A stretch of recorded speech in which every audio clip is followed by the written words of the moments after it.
Hey friends, Diane here.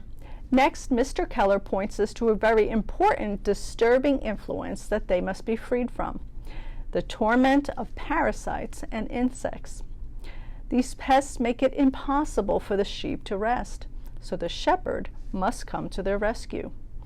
The author says, as soon as there is the least evidence that they are being disturbed, he must take steps to provide them with relief. Always uppermost in his mind is the aim of keeping his flock quiet, contented, and at peace. He will speak more about this again in a later chapter, but for now, we can liken this to anything that bugs us in life. Jesus also comes to our rescue, making a way out of any frustration or annoyance. He does this by guiding us.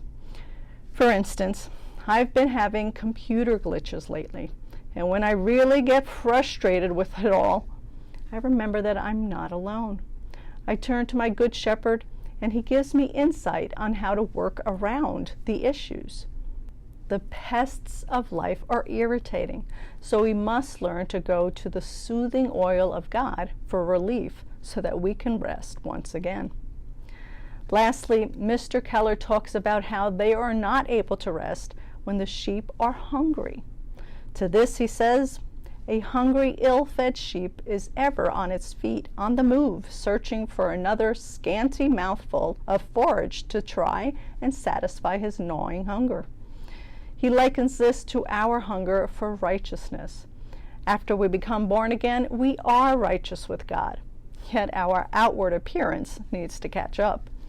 The way we think, speak, and act must continually be refined.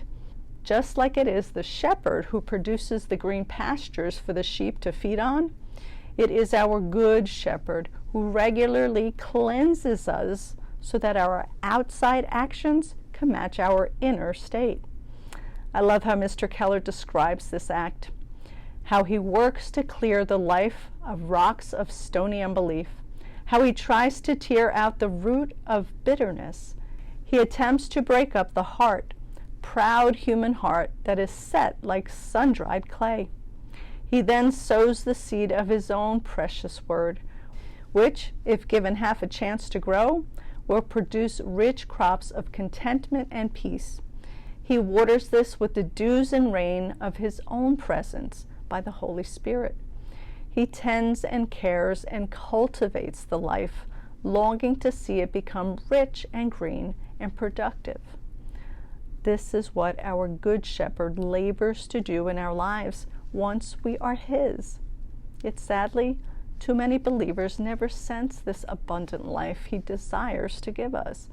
Mr. Keller says, this life of quiet overcoming, of happy repose, of rest in his presence, of confidence in his management, is something few Christians ever fully enjoy. Because of our own perverseness, we often prefer to feed on the barren ground of the world around us. Let us be different, my friends.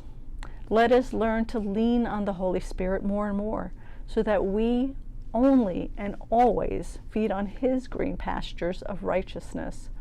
This way we too can be freed from the fear, tension, aggravations, and hungers of life. More tomorrow. See you then.